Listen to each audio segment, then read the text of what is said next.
Hi, I'm Corey Walmsley.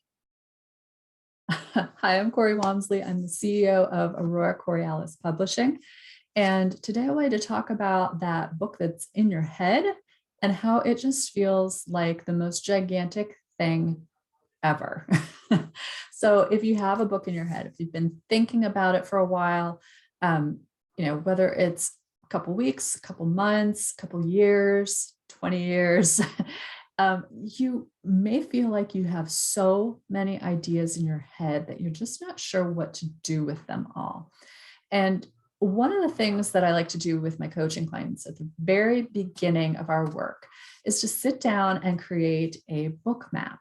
And the way we do that is to take all of those ideas out of your head because you can't see what's going on in your head. You need it on paper. So getting all those ideas out of your head and talking about what the purpose of the book is, talking about the audience. I know those are my thing, purpose and audience. It's what you got to do at the beginning of every project you work on, especially book projects.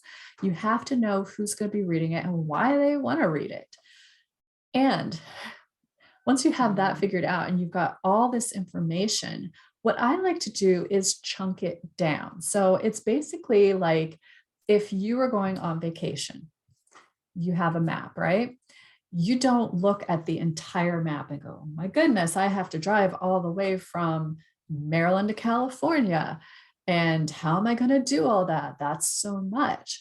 You look at it a piece at a time. So if, let's say you're driving from Maryland to California, it's gonna be a long trip, so I don't recommend it. But you would take it like, okay, day one, we're gonna travel from Maryland to Illinois. Day two, we're gonna travel from Illinois to Wyoming. Day three, we're gonna travel from Wyoming to Nevada. Day four, we're gonna finish the trip Nevada to California. Maybe that's how you chunk it out. You're going to look at each day then instead of looking at the entire project and freaking out. That's the same way that we do our book maps. We break it down into small bite-sized pieces so that when you sit down at your desk, you aren't looking and going, oh my God, I've got to fill 200 or 300 pages. What am I going to write? You're saying, okay, I'm doing chapter 1 today. These are the things I'm going to be doing in chapter 1. Okay, now I'm doing chapter 2. These are the things I'm doing in chapter 2. And maybe you're looking at a section and saying, here's the whole section. So this month I'm going to be working on this section of the book. This is the very first thing that you need to accomplish whatever it is that's the big goal at the end of the book. This section is this month. This section is this month. This section is this month. So those are some of the things that we do to help you actually be able to make the book palatable to yourself as you're working on it. No one likes to hear somebody say, hey, you're going to be spending 5 months working on a book. Here you go. Have fun. They need a plan, right? So having that plan is what actually makes it doable. It's the same thing with one of my favorite examples is cleaning your house.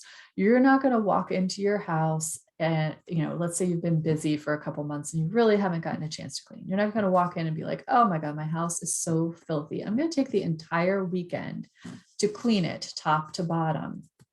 You're not going to do that, especially if you're looking at details. You're going to break it down and do one room at a time. So maybe you'll say, all right, start with the kitchen. We're going to wash the dishes. We're going to wipe down the counters. We're going to wipe off the cupboards because they've been splashed. We're going to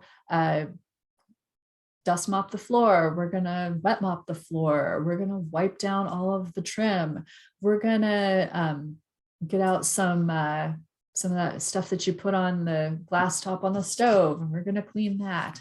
And we're going to wipe down all the stainless steel the refrigerator or whatever. We're gonna get some stainless steel wipes and clean that all up. Then once you've done that, you're going to take a break because nobody wants to keep cleaning and cleaning and cleaning forever, right? It's the same thing with your book. So maybe your chapter 1, chapter 2, something like that is your kitchen.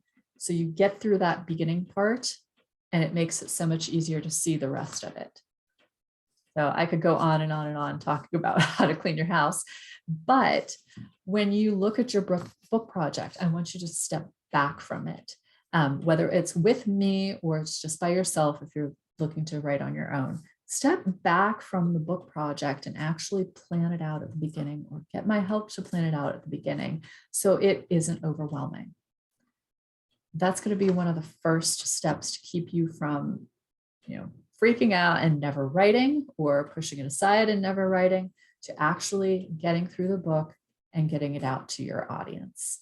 Of course, if you have questions, or if you'd like to look at coaching or like to talk to me about our editing package, please contact me, because I would love to help you get published.